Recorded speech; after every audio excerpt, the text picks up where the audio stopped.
ရဲချင်း၃မျိုးအဲ့ဒီကနေ2မျိုးပဲပြောတော့တစ်မျိုးကိုနောက်တင်တန်းမှာပြောမယ်တခါလေးလာအောင်လို့ဒါအဲ့လိုလာရတာလေဇလန်ကောင်းပြီဆိုရင်မကြမီမျိုးဆိုဟာသွားပြီစင်ရဲချင်းလို့ပြောလို့ရှိရင်စင်ရဲချင်းကိုမတူကြိုက်တယ်မှမကြိုက်ကျွန်တော်ကစင်ရဲတာကြိုက်တာဆိုကျွန်တော်လည်းမကြိုက်ဘူးအခုကကျမ်းမာချမ်းသာရမ်းရမ်းကျမ်းမာချမ်းသာတဲ့နာတွေကိုနားထောင်အောင်မြင်ရမယ်အောင်မြင်ရဝန်ခံရင်ဘာမှလည်းမအောင်မြင်လားနှုတ်ဘက်တော့မရှိလို့ရှိရင်ကြိုက်တဲ့လောက်ပြောတကူမပါဘူးစကားနှုတ်ဘက်တော့ရှိမှပဲအဲ့ဒီနှုတ်ဘက်တော့အတိုင်းဝန်ခံတဲ့အပေါ်မှာဘုရားကောင်းချီးပေးတယ်အခုကနှုတ်ဘက်တော့မပတ်သက်လာရင်ဘာမှမခံယူကြည့်နော်ဆရာကြီးတရားဟောတယ်အိမ်နိုင်ပါပါဘုရားတာလို့ချိန်မရဟောအော်ပရာစီဝင်ရဲဖက်နေဆိုဘုရားရဲဖက်မှာဘုရားနဲ့နီးသွားရဲတွေကိုတော့အလူငွေပေးရမယ်ပုံမျိုးမသိလို့လူကအဲ့တော့စင်းရဲချင်း၃မျိုးလူတိုင်းကတော့မစင်းရဲချင်ကြအားလုံးကသူ့အနေနဲ့ချမ်းသာချင်ကြအောင်မြင်ချင်ကြအဲ့ဒီကနေကျွန်တော်ဒီနေ့တစ်မျိုးဝင်ရမယ်လူဟာဘာကြောင့်စင်းရဲလဲလို့ပြောတဲ့အခါမှာလေကျမ်းစာနဲ့ကြည့်မယ်ဆိုရင်ပထမတစ်မျိုးကကြတော့တွန်တင်ရာကာလကြောင့်ဆင်းရဲတယ်ပြောကြည့်ပါဦးတွန်တင်ရာကာလကြောင့်ဆင်းရဲတယ်ဖယားသခင်ကလူကိုတွန်တင်တဲ့အချိန်ဆိုတာရှိတယ်နော်ကျမ်းစာထဲမှာပါတဲ့ပုံကိုယ်တွေအားလုံးဖြတ်တန်းရတဲ့ကာလကတွန်တင်ရာကာလကျွန်တော်တို့ယုံကြည်သူတွေလည်းတွန်တင်ရာကာလကိုမဖြတ်တန်းချင်လို့မရအဲဆိုတွန်တင်မှပဲကိုကရင့်ကျက်လာတွန်တင်မှပဲကိုကနောက်တစ်ဆင့်ကိုတက်မှာလေတွန်တင်ခြင်းမရှိဘူးဆိုရင်ကြောင်းလဲခြင်းလည်းမရှိဘူးအဲတော့တွန်တင်ရာကာလကိုယုံကြည်သူတိုင်းဖြည့်ရဖြည့်ရနိုင်လေဖြည့်ရနော်အဲတော့ကျမ်းစာလေးဖတ်ချင်ပါတယ်ဒေသနာအခန်းကြီး9အငယ်14ဒေသနာအခန်းကြီး9အငယ်14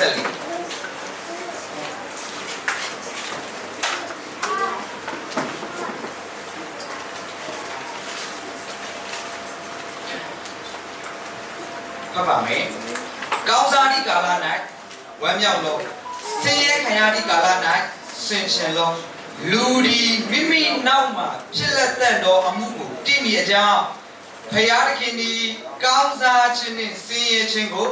အလဲ့လဲ့ပေးတော်မူ၏လူက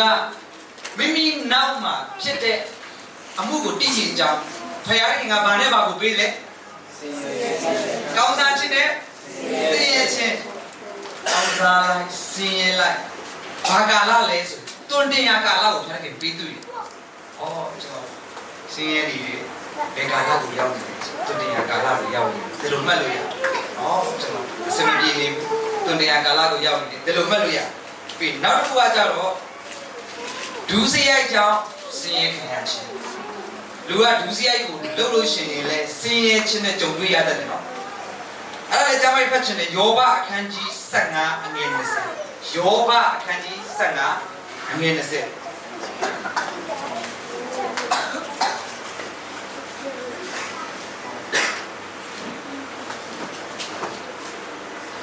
ဆိုတော်သူဒီတသက်လုံးဒုက္ခဆင်းရဲကိုခံရ၏မြင်းဆဲတတော်သူဒီမိမိအသက်အပိုင်းခြားကိုမသိရဒီမှာပြောထားလေဆိုတော်သူဒီတသက်လုံးဆင်းရဲဒုက္ခကိုခံရကြ၏ဆင်းရဲခြင်းလို့ပြောတဲ့အခါမှာမြင်ရတဲ့ခန္ဓာပိုင်းဆင်းရဲတာရှိစိတ်ပိုင်းဆိုင်ရာဆင်းရဲတာရှိဝိညာဉ်ပိုင်းဆိုင်ရာဆင်းရဲတာရှိနောက်တဲ့ဆင်းရဲခြင်းတစ်မျိုးကြောင့်နာမတော်ကြောင့်ဆင်းရဲခံရခြင်းရတော့မပြောတော့ဒီနေ့နှစ်ချက်ပြောရမယ်တွန်တင်ရာကာလကြောင့်ဆင်းရဲတာရှိဒုစရိုက်ကြောင့်ဆင်းရဲတာရှိစင်ချင်ဒီကုသတာလေဘာကြောင့်ဆင်းရဲနေလဲဒုစရိုက်လို့ဆင်းရဲလားဒါမှမဟုတ်တွန်တင်ရာကာလကြောင့်ဆင်းရဲနေတာတွန်တင်ရာကာလကြောင့်ဆင်းရဲလို့ရှိအချင်းနဲ့ဖျားတဲ့ခင်ကတော့ကောင်းချီးပြီးကျမ်းစာထဲမှာယောဘဆိုတဲ့သူဘာမှမဟုတ်တာလည်းမလုပ်တော့ဘူးဒါပေမဲ့တည့်ရကြတော့ဖျားတဲ့ခင်ကသူ့ကိုလေရှိတဲ့မြတ်အားလုံးကိုယူပလိုက်ဆင်းရဲသွားတယ်ကြီးယောဘအရင်ကသူ့ကိုခေါ်ပြောတဲ့သူတွေအရင်ကသူ့ကိုနေလေးစားရှိတဲ့သူတွေသူ့လုံးဝမလေးစားတော့ဆင်းရဲသွားတယ်ဟာဒါပေမဲ့လည်းသူအဲ့ဒီသူတရားကာလကိုဖြတ်တန်းအဆုံးမှာဖျားတဲ့ခင်ကသူ့နှစ်ဆပြန်ပြီးကောင်းချီးပြီးဒီသူတရားကာလကြောင့်ဆ အဲ့တော့ကျွန်တော်တာတယ်မှာလေတွန်တင်ရကာလကြောင့်ဆင်းရဲခံရတဲ့မှာကြုံမှုတယ်နော်ယုံကြည်သူတွေအများပိုင်းကတော့သိချတယ်ဆင်းရဲပြီးဆိုရင်အဲ့ဒါတော့မမေ့လိုက်တဲ့ဒုစရင်းချင်တယ်ဆင်းရဲကြတယ်ကြိုက်တော့လုံးလိုက်တယ်ဒီမှာအဲ့ဒါမနေ့တည်းကလုံးလိုက်အစားတော့ဘလို့ချင်းတဲ့လမ်းစီတော့ဘုရားတွေရှောက်လို့လုံးလိုက်တော့ဘယ်တကယ်ပါလို့မှာလူပြည့်တဲ့တည်းရှိတက်ကျွန်တော်ကိုယ်တိုင်လည်းရှိခဲ့တွန်တင်ရကာလကိုဖြတ်တန်းတဲ့အချိန်မှာတော့ခတ်တယ်တော့တော်တော်လေးကိုမလွယ်ဘူးတွန်တင်ရကာလကိုဖြတ်ကျော်တဲ့အခါမှာဗဇက်ကနေလေအညို့မျိုးပြောမိယောဘလည်းဘုရားကိုပြောခဲ့တယ်ငါမွေးတဲ့နေ့ကအမင်္ဂလာရှိပါစေကြည့်သူမွေးတဲ့နေ့ကိုသူချိန်သေးတာအမေဝမ်းထဲကနေထွက်လာကြတယ်ကအသေးလေးထွက်လာလိုက်ပြီးသွားတာပဲကျန်တာမလို့ရေးရတယ်သူလည်းတွန်တင်ရကာလကိုဖြတ်ကျော်တဲ့အခါမှာဗဇက်ကနေပြောမိဒါပေမဲ့လေတွန်တင်ရကာလပြောတဲ့အခါမှာကောင်းကြီးမင်္ဂလာနဲ့ပြည်သွားတဲ့တာနဲ့ဘုရားရှင်ပို့ဆောင်ပေးတဲ့ဘုရားပဲဖြစ်ပါတယ်ဒါကြောင့်ကျွန်တော်တို့တာတယ်အခုချိန်တွန်တင်ရကာလကြောင့်ဆင်းရဲနေတယ်ဆိုကျွန်တော်ခွန်အားပေးခြင်းမပူနဲ့အရှိပါကောင်းကြီးစောင့်နေတယ်အဲ့တွန်တင်ရကာလတွေမှာဘုရားရဲ့နှုတ်ကပတ်ကိုစင်ကြင်နဲ့ဖြစ်တာမှုပဲကျွန်တော်တို့နော်အားလုံးနားလေဒါနဲ့ပဲကျေးဇူးတော်ကြောင့်ဘုရားရဲ့ကံကျွန်တော်ပို့ဆောင်ပြီးပို့ဆောင်လမ်းပြရည်နဲ့အခုချိန်ဒီစလုံးရောက်ခဲ့အဲ့တော့ဘယ်ကျမ်းပိုက်ကိုတတိယသွားလေစာလံကျမ်းနဲ့စာလံပိုက်ကိုဖြစ်နေတယ်ညဦးရန်၌ငိုကြွေးခြင်းဒီလာရောက်တဲ့ခုနနက်ရန်၌ကတချင်းဆိုကြတော့ခွင့်ရှိအဲ့ဒီမှာညဦးရန်မှာဘာကလာရောက်တဲ့ခုလဲငိုကြွေးခြင်းပြောကြည့်ပါလေငိုကြွေးခြင်းငိုကြွေးစရာတွေဘာလာလောက်တာလဲလာရောက်တဲ့ခုတဲခုတယ်ဆိုတဲ့အဓိပ္ပာယ်ကအင်ရှင်လားဧည့်သည်လားဧည့်သည်တော့သူကလေငိုကြွေးခြင်းဆိုတာကအင်ရှင်မဟုတ်ဘူးဧည့်သည်ရဲ့တဘောတဘာဝဆိုတာအချိန်တန်ရင်ပြန်ရကျွန်တော်ဒီပြည့်တော့မှလာတာကျွန်တော်အင်ရှင်မဟုတ်ဘူးဧည့်သည်ဆရာပြောတယ်မဟုတ်ဘူးလားဧည့်သည်ဆရာဆိုတဲ့အတိုင်းပဲဧည့်သည်လိုပဲနေတာကောင်းတယ်လေအင်ရှင်လို့နောက်တစ်ပတ်လဲကျွန်တော်ပဲအောက်ဘက်တွေလည်းကျွန်တော်ကိစ္စတွေပြီးဆုံးကျွန်တော်ပဲဆိုကြည့်လို့ရတယ်ဘယ်ရမလဲစင်မောတွေမှာဆွဲချခြင်း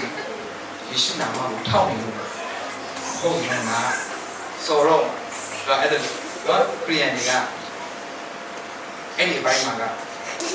တင်းစရာမလိုဘူးယေရှုကပြောတယ်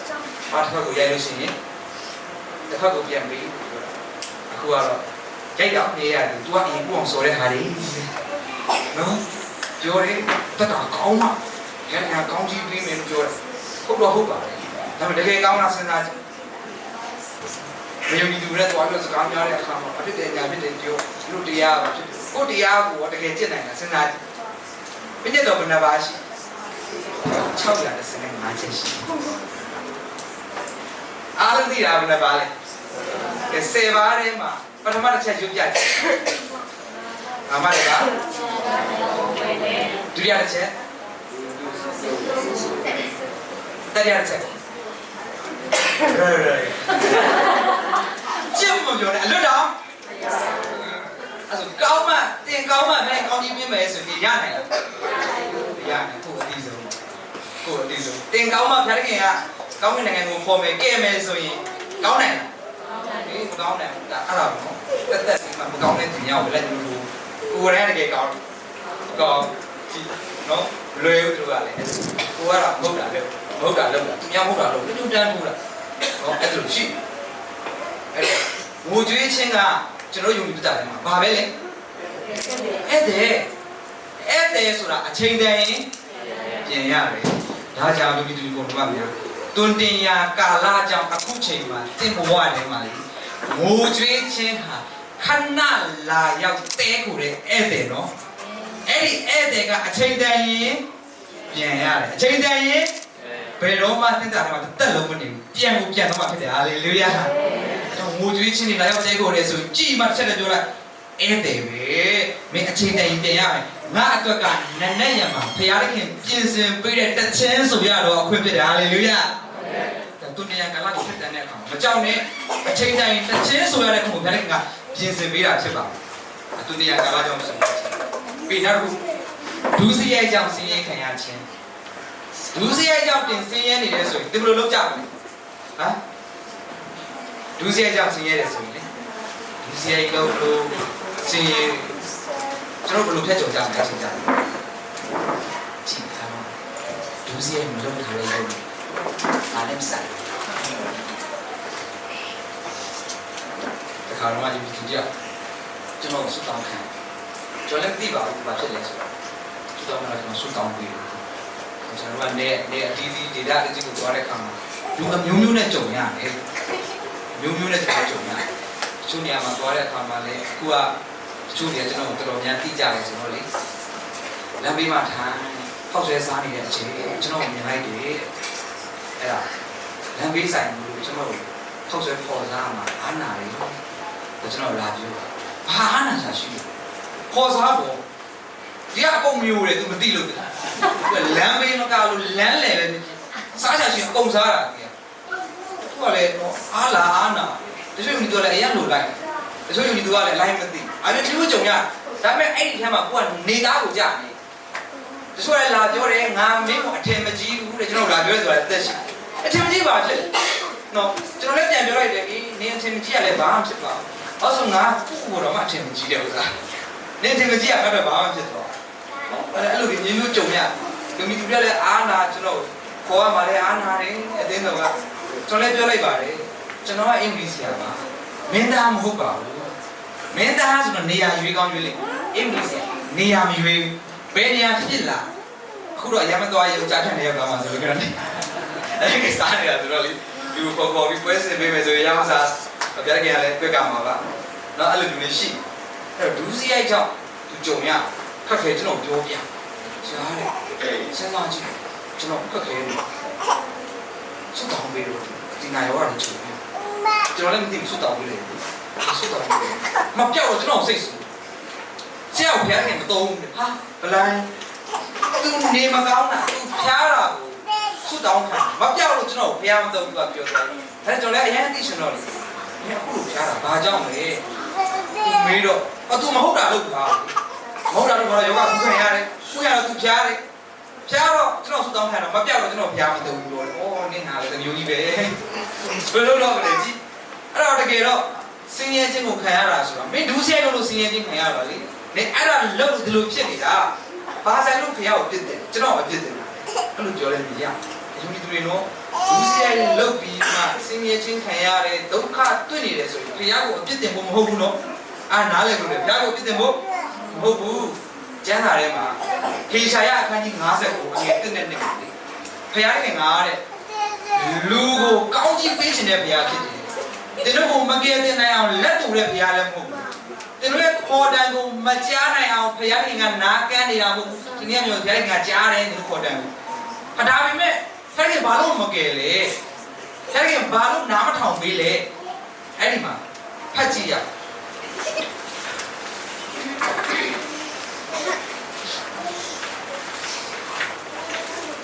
ဟေရှာယအခန်းကြီး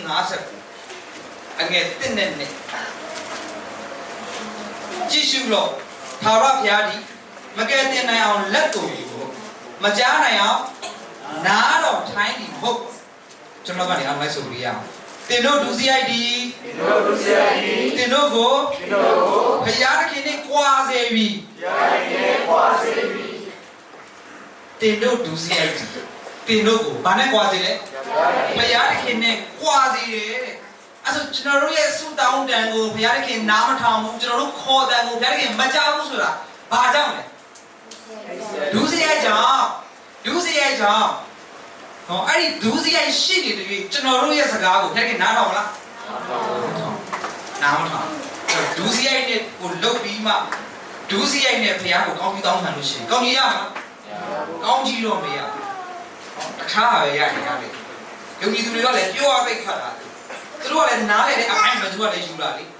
ဘုရားသခင်ကချစ်ချင်းနဲ့ဖြစ်ပါလေဒီအပိုင်းမဲ့တည်းသူတို့ယူသွားတာအဲ့တော့သူတို့ဘာလို့ဘုရားသခင်ကသူတို့ရှင်းနေတယ်ဒါပေမဲ့တစ်ဖက်မှာဘုရားသခင်ကလောင်တော်ပြီးဖြစ်တယ်လို့ဖေပြဲထဲမှာပါတယ်နော်ဖတ်ကြည့်လောင်တော်ပြီးဖြစ်တယ်ဒီပြက်စက်ကိုထဲမှာလူကိုစီရင်တဲ့ဘုရားဖြစ် ချစ်ချင်းမြတ်တာလည်းဖြစ်တယ်လို့စီရင်တဲ့ဖရားလည်းဖြစ်တယ်ဆိုတော့ကိုနားလည်ထားရမယ်နော်တစ်ဖက်တည်းကြည့်လို့မရဘူးယုံကြည်သူတွေပြောနေကြစကားလေးအားလုံးအလွတ်ရမယ်ဖရားကလူကိုပဲမုန်းတာပါအော်လူကိုချစ်ပါတယ်ဘာကိုမုန်းတာလဲချစ်ကိုမုန်းတယ်လူကိုချစ်တယ်ချစ်ကိုမုန်းတယ်အဲ့စကားခွန်ရလားခွန်ရတယ်ခွန်ရလုံးလို့အမလီခဏအဲ့ဒီစာကိုဖတ်အပြစ်လုပ်တယ်ခိုင်ခံအောင်ချစ်တယ်အဲ့ဒီချစ်မုန်းလားဘာချစ်ဒါပေမဲ့တစ်ခုတည်းပြောပြမယ်အဲ့ဒီအပြစ်ကိုစီရင်တဲ့အခါမှာအပြစ်ကိုတက်ခွဲပြီးစီရင်လားအပြစ်လုပ်တဲ့လူကိုစီရင်လားကြည့်နော်ဖယားတင်ကအပြစ်ကိုမုန်းတာတော့ဟုတ်ပြီမဲ့အပြစ်ကိုစီရင်တဲ့အခါမှာအပြစ်ကိုစီရင်လားအပြစ်သားကိုစီရင်လားနားလည်ဘူးလို့တစ်ဖက်ထဲချင်းလို့မရ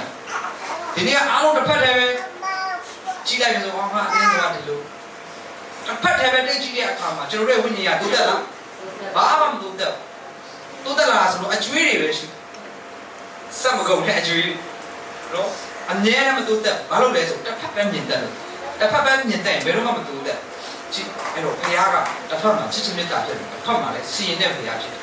ဒါကြောင့်ကျွန်တော်တို့ရဲ့ဆုတောင်းတန်ကိုဘုရားခင်မကြားဘူးကျွန်တော်တို့ရဲ့ခေါ်တန်ကိုဘုရားခင်မကြားဘူးဆိုတာကြားထဲမှာဘာရှိလို့လဲဒုစရိုက်ရှိတယ်အဲ့ဒီဒုစရိုက်ကိုမဖယ်တဲ့၍ဘုရားခင်ကိုကျွန်တော်တို့ရဲ့စကားကြားမှာကျွန်တော်တို့ရဲ့ဆုတောင်းကိုကြားမှာဘုရားခင်ကကျွန်တော်တို့ကောင်းကြီးပေးချင်တာလက်ကိုရမ်းနေရတော့ပါပေးချင်တာပြတာတမီးတွေ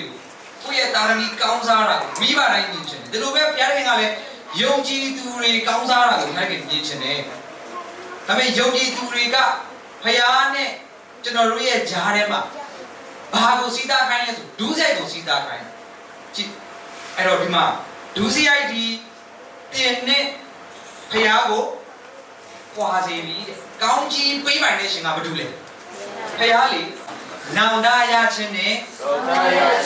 ထိုက်တန်သောအကျင့်ကိုကျင့်ကြလော့ဘာအကျင့်ကိုကျင့်လဲနောင်တရခြင်းနဲ့ထိုက်တန်သောအကျင့်ကိုတကယ်ဘုရားရဲ့ရှေ့မှာဒုစရိုက်လုပ်ထားတယ်အဲ့ဒီဒုစရိုက်ကိုဘုရားရှေ့မှာဝင်ချတယ်ပြီးလို့ရှိရင်ဘာလို့လဲစွန့်ပစ်ရတယ်ဘလို့စွန့်ပစ်လဲဆိုနောင်တရခြင်းနဲ့ထိုက်တန်သောအကျင့်နဲ့စွန့်ပစ်တယ်လို့ခေါ်တယ်နောင်တရတယ်လေပြောနေတယ်ပြန်လုပ်နေနောင်တရတယ်လေပြောပြီးပြန်ပြီးတော့ဒီအလုပ်ကိုလုပ်နေတယ်ဆိုတာအဲ့ဒါနောင်တရခြင်းနဲ့ထိုက်တန်သောအကျင့်ကိုဟုတ်ဘူး